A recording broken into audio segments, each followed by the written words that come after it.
idi küzümdün, baksam cemalınızga. Kalbimi par eylep, kılgan salamınızga. Kıllı pida cenimni, manlayda halınızga. Can tende muntazurmen, her bir cevabınızga.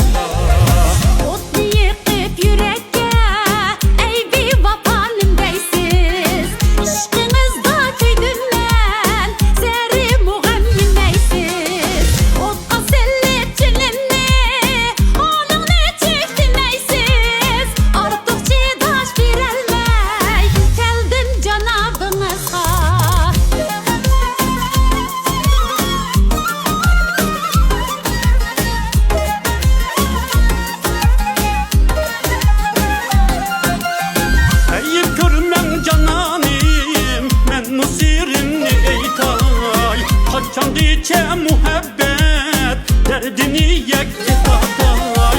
Ben vaşlığını taşlap hem de üzemci taytay. Peşdalivini sürtey derman piyalınızda.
Bilen tezda kılgan idim kuvvet.